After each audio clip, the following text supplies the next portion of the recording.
Silver's price fell again today. How low will it go and when will it end? Let's explore.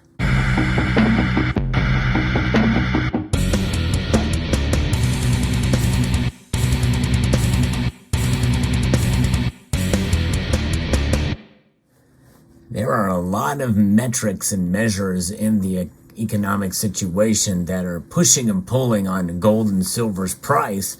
And mostly here in the recent couple of weeks here, we've seen it move to the downside. For silver is now barely holding on to $22 an ounce right now. Gold fell 0.75 of a percentage point as of the recording of this video. We're going to talk about some of the reasons why that is occurring and where the resistance point is for silver. In other words, how low will it go before we start to see it kind of just level off and hang out? We've seen that type of activity happen before that makes silver very much unexciting and relatively unloved. Price movements one way or the other do tend to excite the markets in one way or the other. In fact, that's part of kind of where we're at now with silver. And usually it's based off of selling pressure that we're seeing in the paper markets. That's right, paper representations of silver are very easy to get rid of because there's no emotion tied to it. And by the way, emotion should not really be tied to the type of silver that you're looking at right here. This is just bullion.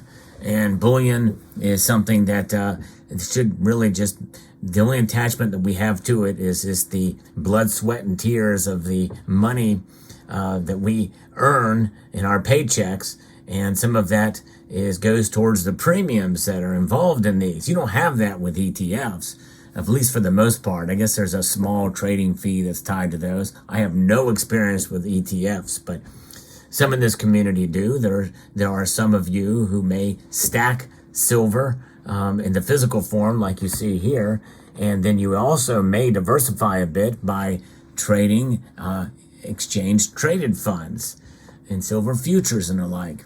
But let's talk a little bit about what happened today with the markets. They're weaker based off of technical selling in the futures markets. And that's amid a lack of fresh fundamental news today, as the near-term chart postures for both metals have deteriorated in the past week. And that's kind of where we're at. Fed speak this week was slightly favored the precious metal market bears.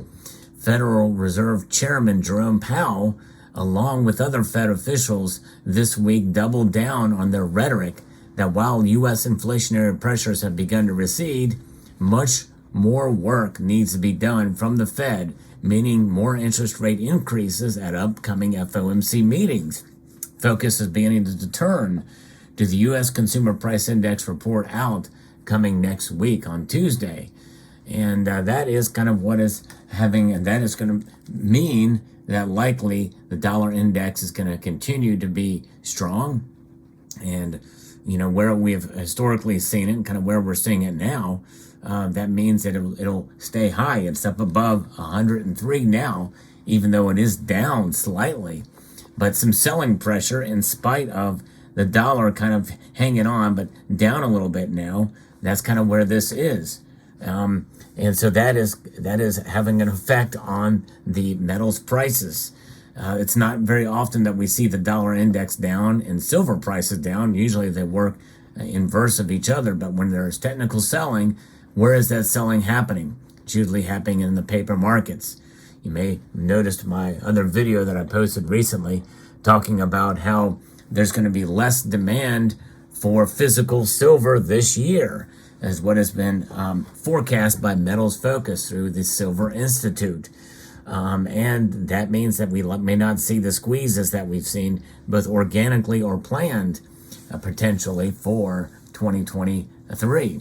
And, part of that is discouraging. Another part of it is encouraging. In other words, maybe people, well, I guess none of it's really encouraging because it's always good when more people stack silver. But inflation is really starting to take root. When it takes root, that means that people can't afford to buy as much silver as they maybe have in the past. And I think that's part of what we're seeing here.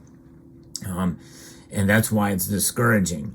But it also means that people are being fiscally responsible, and that is encouraging because it's not always about just stacking up as much silver as you can.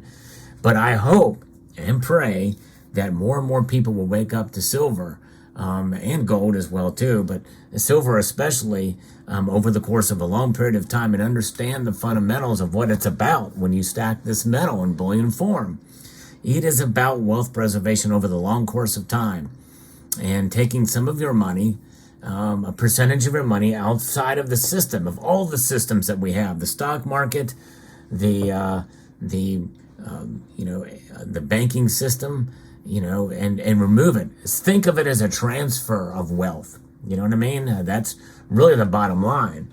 When we stack silver, we are literally transferring one form of money. And yes, I do believe the dollar is money. I've talked about that ad nauseum, but it is an unsound money, transferring it to another form of money, silver.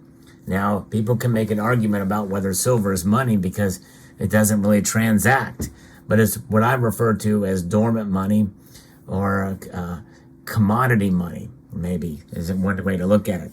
It does have a heavy industrial use, and that is something that is profound and seen throughout. But nonetheless, when you stack silver, and over the course of time, you will know and you will see that in the long run, it will preserve your wealth.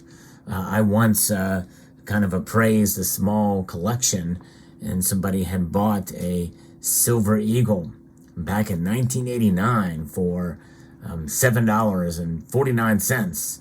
Now that same silver eagle today is you could probably get $27 for it with what some of these dealers are paying for it. So that is real wealth increase. Of course, if you calculate that in terms of inflation, it's not nearly as good of a return. In fact, it may be barely keeping up with inflation over that course of time. But that's what it's about. It's not about making money. It's not about being rich with silver. But there's what's happening today. The markets are selling off, and a lot of it is happening in the ETF space. And that's another thing I want to talk about is, folks, when you have the physical, you're less inclined to sell it at a loss, or to panic. And that is what I want to encourage you not to do. It is a savings vehicle. It is an insurance policy against the worst case scenario. And if you can pass along that insurance policy to the next generation, by all means. Now, if you want to take profits with a big move, I could understand that, but typically a huge move in price, that could occur very quickly, that would make sense to do, and you could just recouple, take those profits, and maybe buy more silver when the prices go low. If you want to take that chance, it's a little bit risky to do that, but hey, by all means. But I'm one of those that likes to buy and hold on, and just not worry about it. Just see where it goes. Silver will never go to zero. Silver will always be something in a store of value, that transcends price. It's a different level of thinking, because if you measure silver and take a few different dates, silver is a losing proposition when you look at it in terms of its price movement over the course of time. But the thing is though it is a little risky, the price of silver goes up and down. Overall, it smooths out and evens out. As a wealth preservation device, depending on how you buy it, utilizing dollar cost averaging at the least, and intelligent dollar cost averaging at the most, smart dollar cost averaging, to be able to make those purchases and spread them out over time, you will preserve your wealth. And that's what it's about. There is a wrong way to buy silver and a right way to buy silver. I used to think that you can't go wrong buying silver, but you can go wrong buying silver in a certain way, in a certain style. I'll probably do a video about that in the coming months or weeks. We'll see. But nonetheless, I want to encourage you to hang in there with silver, and understand that the being real about silver is going to make sure that you are set yourself up not for success, but for wealth preservation and preservation of your purchasing power. It's not about setting yourself up for success. It's about setting yourself up for safety setting yourself up for safety with silver in a last-ditch effort against the crumbling currencies that we're seeing out there. And speaking of which, inflation is still with us, as I mentioned, and what the Federal Reserve Chair had talked about here. And we will likely see probably more rate hikes. I do believe that that's what they're going to do. They don't have anything holding them back. Apparently, the employment situation, according to the official numbers, if you believe those, everything is hunky-dory. Although we know, and it's being reported, that a lot of these firms, especially in the tech industry, have laid off a lot of people, well over 10,000 for each of these firms. And it's and in fact, even just on the news today, as I record this video, we're seeing that some of the unemployment applications are ticking up a bit. So likely we're going to start to see things move in the opposite direction, which means that if they do, it'll probably be gradual enough that the Fed may feel comfortable doing a couple more rate hikes. It'll be interesting to see where it goes, and then when that happens, then we're going to start to see silver turn around. Not go to the moon, but turn around in the opposite direction, and the dollar may very well see a little bit of weakness factored into it. Hold on your silver. Hang in there. It's what we're going to see here. Maybe we'll see a few more low price days where it'll fall below $22 an ounce. I think very well we could see that up through the summer, potentially. That's how long this could last. How low will it go? I think we could possibly see silver test $20 before that time, based off of some, just a gut hunch here. I've predicted $28 silver at some point during but before the end of the year. I'm going to stand by that, just as I do every year when I make these predictions, and it's just for fun. I'm not a financial advisor. I don't play one on TV or the radio or on YouTube or anything, but nonetheless, there's where we have it. Let me know what your thoughts are in the comment section below.